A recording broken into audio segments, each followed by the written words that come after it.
Chapter 1 Down the Rabbit Hole.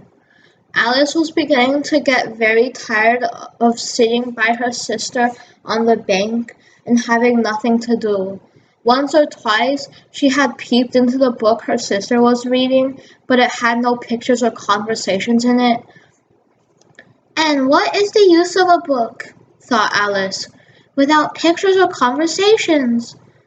So she was considering, in her own mind, as well as she could, for the hot day made her feel very sleepy and stupid, whether the pleasure of making a daisy chain would be worth the trouble of getting up and picking the daisies, when suddenly a white rabbit with pink eyes ran close by her.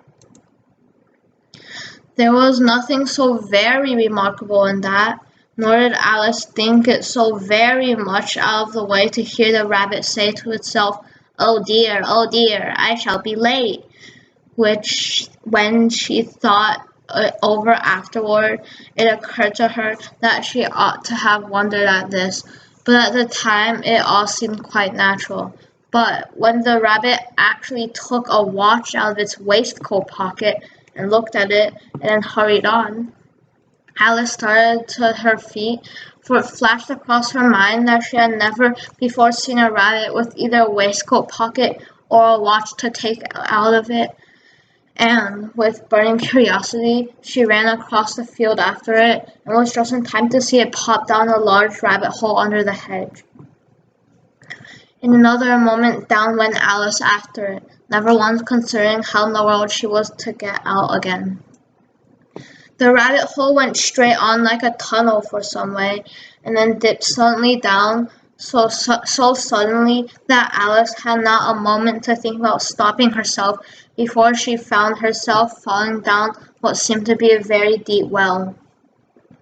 Either the well was very deep, or she fell very slowly, for she had plenty of time as she went down to look about her, and to wonder what was going to happen next. First, she tried to look down and make out what she was coming to, but it was too dark to see anything. Then she looked at the sides of the well, and noticed that they were filled with cupboards and bookshelves. Here and there she saw maps and pictures hung on pegs.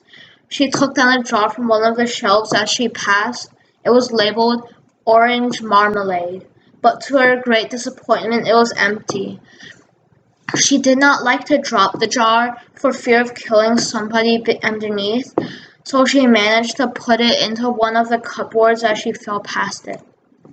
"Well," thought Alice to herself, "after such a fall as this, I shall think nothing of tumbling downstairs. How brave they'll all think me at home! Why, I wouldn't say anything about it even if I fell off the top of the house," which was very likely true. Down, down, down.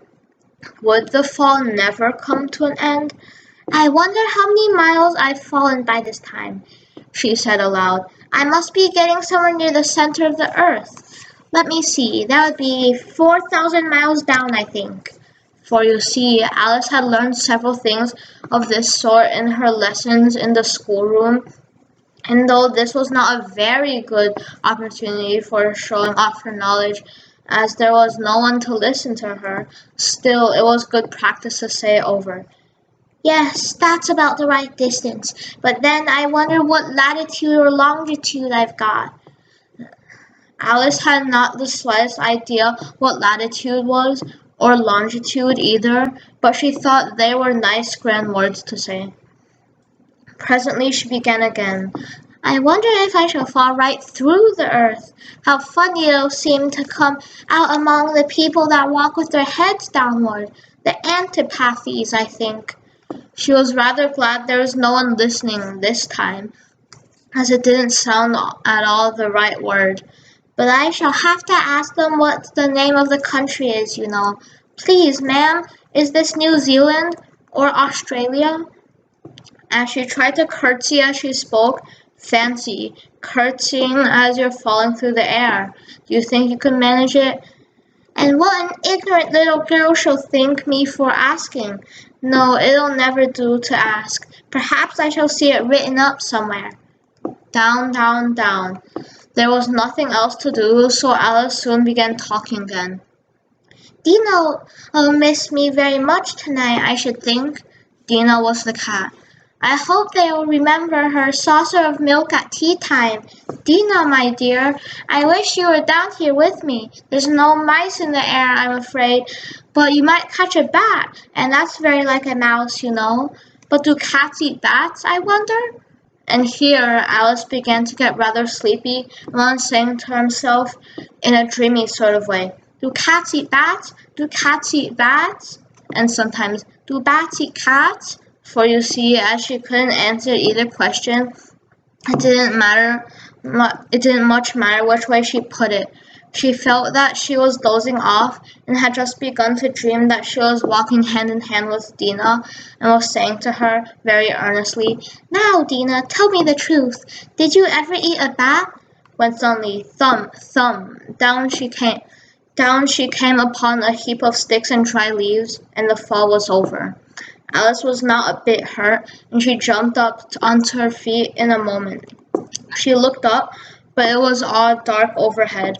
Before her was another long passage, and the white rabbit was still in sight, hurrying down it. There was not a moment to be lost. Away went Alice like the wind, and was just in time to hear it say, as it turned a corner, Oh, my ears and whiskers, how late it's getting! She was close behind it when she turned the corner, but the rat was no longer to be seen. She found herself in a long, low hall, which was lit up by rows of lamps hanging from the roof. There were doors all around the hall, but they were all locked, and when Alice had been all the way down one side and up the other, trying every door, she walked sadly down the middle, wondering how she was ever to get out again. Suddenly she came upon a little three-legged table, all made of solid glass. There was nothing on it but a tiny golden key, and Alice's first idea was that this might belong to one of the doors of the hall. But alas, either the locks were too large or the key was too small, but at any rate it would not open any of them. However, on the second time round, she came upon a low curtain she had not noticed before, and behind it was a little door about 15 inches high. She tried the little golden key in the lock, and to her great delight, it fitted. Alice opened the door and found that it led into a small passage, not much larger than a rat hole. She knelt down and looked along the passage into the loveliest garden you've ever seen. How she longed to get out of that dark hall and wander about among those beds of bright flowers and those cool fountains, but she could not even get her head through the doorway. And even if my head would go through, thought poor Alice, it would be of very little use without my shoulders. Oh, how I wish I could shut up like a telescope! I think I could if I only knew how to begin. For you see, so many out-of-the-way things had happened lately that Alice had begun to think that very few things indeed were really impossible. There seemed to be no use in waiting by the little door, so she went back to the table, half hoping she might find another key on it, or at any rate a book of rules for shutting people up like telescopes. This time she found a little bottle on it, which certainly was not there before, said Alice, and tied round the neck of the bottle was a paper label and the words, Drink Me, beautifully printed on it in large letters. It was all very well to say, Drink me, but wise little Alice was not going to do that in a hurry. No, I'll look first, she said, and see whether it's marked poison or not. For she had read several nice little stories about children who had got burned and eaten up by wild beasts and other unpleasant things, all because they would not remember the simple rules their friends had taught them, such as that a red-hot poker will burn you if you hold it too long, and that if you cut your finger very deeply with a knife, it usually bleeds. And she had never forgotten that if you drink much from a bottle marked with poison, it is almost certainly to disagree with you sooner or later. However, this bottle was not marked poison, so Alice ventured to taste it, and finding it very nice, It had, in fact, a sort of mixed flavor of cherry tart, custard, pineapple, roast turkey, toffee, and hot buttered toast. She very soon finished it off. "What a curious feeling," said Alice. "I must be shutting up like a telescope." And so it was indeed. She was now only 10 inches high, and her face brightened up at the thought that she was now the right size for going through the little door into that lovely garden. First, however, she waited for a few minutes to see if she was going to shrink any further. She felt a little nervous while doing this. "For it might end, you know," said Alice to herself. "It might going out altogether like a candle. I wonder what I should be like then."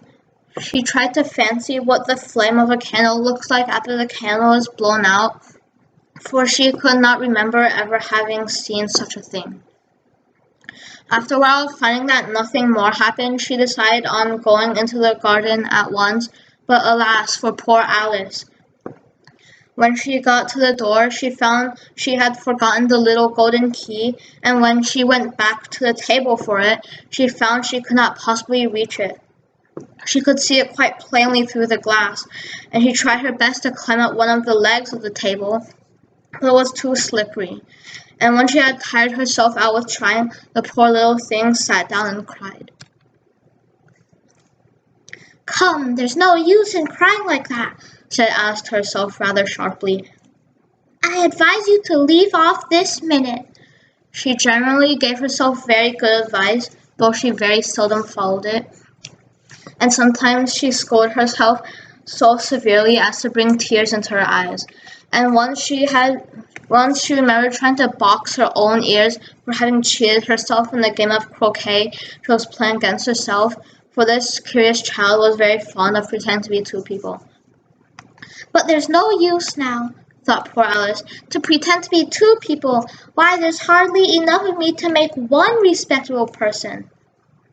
Soon her eye fell on a little glass box that was lying under the table.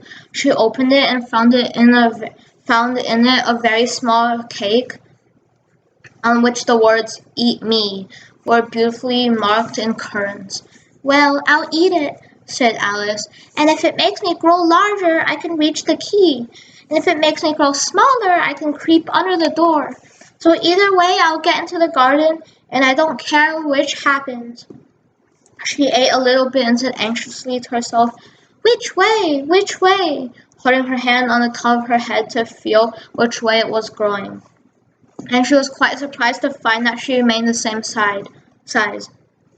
To be sure, this is what generally happens when one eats cake, but Alice had got so much into the way of expecting nothing but out-of-the-way things to happen that it seemed quite dull and stupid for life to go on in the common way. So she set to work and very soon finished off the cake.